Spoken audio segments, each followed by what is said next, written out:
नमस्कार, नमो नमः।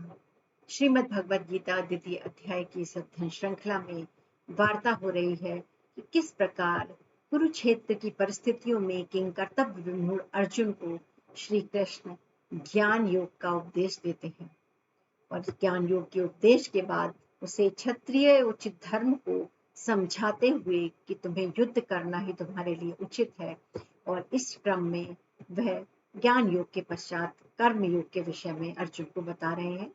इससे पूर्व भाग 10 में हमने देखा था कि श्री कृष्ण कहते हैं कि यह ज्ञान योग मैंने तुम्हें समझा दिया है, अब इसके बाद तुम कर्म योग के विषय में भी जानो, जिसको जानने के बाद मनुष्य भय से रहित हो जाता है।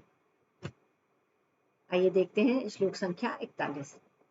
व्यवसायात्मिकः बुद्धिरेकेह कुरुनंदन बहुशाखा ह्यनन्ताश्च बुद्धियो व्यवसायी ज्ञान।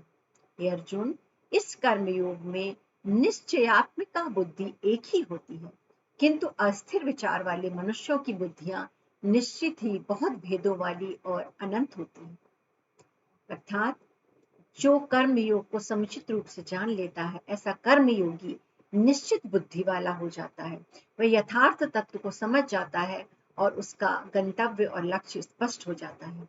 किंतु जो अस्थिर विचार वाले मनुष्य होते हैं, वह यथार्थ तत्व को नहीं समझ पाते और उनकी बुद्धि विभिन्न रूपों में बहुत भेदों वाली और अनंत हो जाती है। वह विभिन्न प्रकार के माया मोह में फंसे रहते हैं और लक्ष्य पर को प्राप्त कर पाने में असमर्थ रहते हैं। व्यवसायात्मिकः बुद्धिरेकः कुरुनंदन। हे कुरुनंदन, हे अर्जुन, एक ही होती है बुद्धि, जिसे निश्चयात्मिका बुद्धि कहा जाता है, किंतु बहुशाखा अनंताश्च बुद्धियो व्यवसाय का नाम। लेकिन जो अस्थिर विचार वाले लोग हैं, जो यथार्थ को नहीं समझते, जो कर्मयोग को नहीं जानते, उनकी बुद्धि अस्थिर और बहुत भेदों वाली होती है, जिसके कारण वह संसार में सुख की प्राप्ति नहीं कर पाते, अनंत सुख की प्राप्ति, परमात्मा सुख की प्राप्ति नहीं कर पाते। यामिमां पुष्पितानां वाचं प्रदयन्त विपस्तिश्च वेदवाद रथा पार्था नान्यदस्ति वादिनः। हे अर्जुन, जो अयथार्थ वेद के कहने वाले लोग हैं, अविवेकी जन हैं, इस प्रकार की बनावटी शोभा युक्त वाणी कहा करते हैं कि स्वर्ग से बढ़कर कोई वस्तु नहीं है।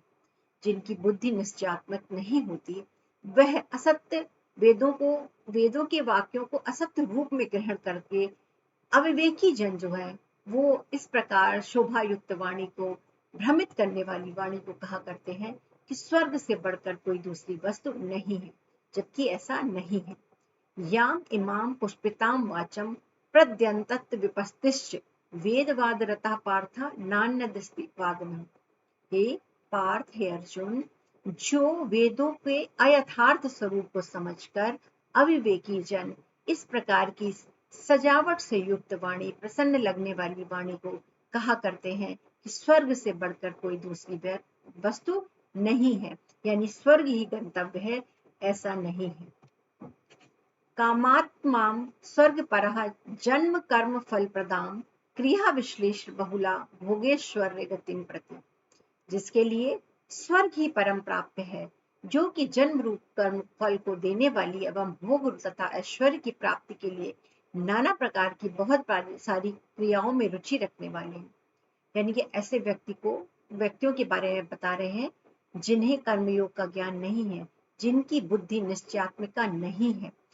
वह विभिन्न भिन्न भिन्न रूपों वाली बुद्धि को धारण कर उनके लिए स्वर्ग ही परम प्राप्य है।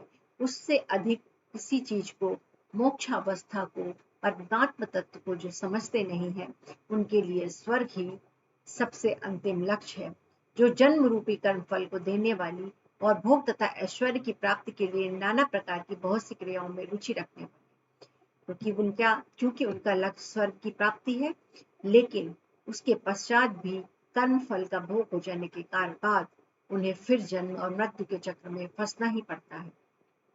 कामात्मा स्वर्ग परा जन्म कर्म फल प्रदान क्रिया विश्लेष बहुला भोगेश्वर्य गति प्रति। जिनके लिए स्वर्ग ही साधन है, स्वर्ग ही परम प्राप्य है, ऐसे कामी जन के लिए, जो कामनाओं की इच्छाओं की पूर्ति चाहते हैं, जन्म फल कर्म फल प्रदान, लेकिन उस चक्र में फंसकर वह जन्म और मृत्यु के चक्र में फंसे रहते हैं। क्रिया विश्लेष बहुलाम, विभिन्न प्रकार की क्रियाओं में रुचि रखने वाले भोग ऐश्वर्याम गति प्रति, उनके लिए भोग और ऐश्वर्य की प्राप्ति ही लक्ष्य होता है। भोग ऐश्वर्यं प्रसक्तानां तथा ह्यपचित्सां व्यवसायात्मिकः बुद्धि समाधौ न विधीयते।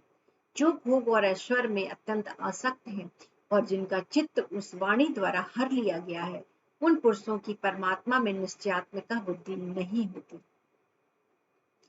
अर्थात जो लोग भोग और ऐश्वर्य में अत्यंत आसक्त हैं, जो लोग इस संसार के माया मोह में फंसे हुए हैं, जिनकी बुद्धि निश्चित नहीं है, जो अपने लक्ष्य और अपने गंतव्य को नहीं समझ पाते, जो जीवन का मूल उद्देश्य नहीं समझते, भोग और ऐश्वर्य ही उनके लिए अंतिम लक्ष्य होता है, ऐसे व्यक्ति भोग ऐश्वर्य प्रसक्ता नाम, जो भोग और ऐश्वर्य में आसक्त हैं, तया अपहृत चेतसाम, और उस प्रकार की इस भोग विलासपूर्ण वाणी ने जिसका चित्त हरण कर रखा है, हर लिया है, मोहित किया हुआ है, व्यवसायात्मिका बुद्धि समाधौ न विधीयते, ऐसे लोगों की, ऐसे पुरुषों की परमात्मा में निश्चयात्मकता बुद्धि नहीं होती, यानी कि वो उनकी बुद्धि में परमात्म तत्व का ग्रहण नहीं होता, वह भोग विलास और ऐश्वर्य में ही फंसे रहते हैं।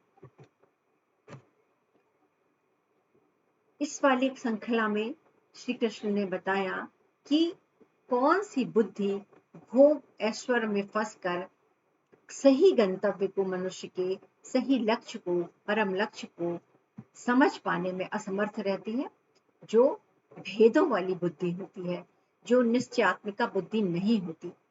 तो देखते हैं क्या है प्रश्न। निश्चयात्मिका बुद्धि किसको कहते हैं? जो भेदों वाली नहीं होती, जो अपने गंतव्य और परम तत्व को जानने वाली होती है, जो कर्म योग के समुचित स्वरूप को जान लेती है और जिसका गंतव्य एक ही होता है, जो निश्चित और दृढ़ विचारों वाली होती है, वही बुद्धि निश्चयात्मिका बुद्धि कहलाती है। स्वर्ग से बढ़कर कुछ भी नहीं है, यह किस प्रकार के व्यक्तियों का मानना है? स्वर्ग से बढ़कर कुछ भी नहीं है, यह जिनकी बुद्धि स्थिर नहीं है, जो वेदों के अयथार्थ स्वरूप को समझकर स्वर्ग को ही अपना गंतव्य मानते हैं, ऐसे बहुभेदों वाले मनुष्यों के लिए स्वर्ग से बढ़कर कुछ नहीं होता। किस प्रवृत्ति वाले प्राणियों में निश्चयात्मिका बुद्धि नहीं होती? जो भोग विलास में, ऐश्वर्य में रत रहते हैं, जिन्हें इस प्रकार के सांसारिक भोग आकर्षित करते हैं, उनकी बुद्धि निश्चयात्मिका बुद्धि नहीं होती। अस्थिर विचार वाले व्यक्तियों की बुद्धि कैसी होती है? सभी श्लोक जो भी आज हमने पढ़े, उस सब में यही वर्णन किया गया है कि जो अस्थिर विचार वाले व्यक्ति होते हैं, उनकी बुद्धि निश्चयात्मिका बुद्धि नहीं होती। उनका गंतव्य स्वर्ग प्राप्ति तक ही होता है, उससे अधिक श्रेष्ठ परमात्मा तत्व की प्राप्ति, मोक्ष की प्राप्ति उनका लक्ष्य नहीं होती। तो ये सब बताकर वह अर्जुन को संदेश देना चाहते हैं कि तुम्हारी बुद्धि भी निश्चयात्मिका बुद्धि होनी चाहिए, क्योंकि बहुत भेदों वाली बुद्धि संशय को उत्पन्न करती है और परम सुख की प्राप्ति करने में हमारा बाधा उत्पन्न करती है। इसलिए अपनी बुद्धि को एकाग्र चित्त करो और कर्म योग को यथार्थ रूप में समझो। आगे की श्रृंखला में देखेंगे कि और किस प्रकार कर्म योग को श्री कृष्ण भगवान अर्जुन के आगे स्पष्ट करते हैं। तब तक के लिए धन्यवाद।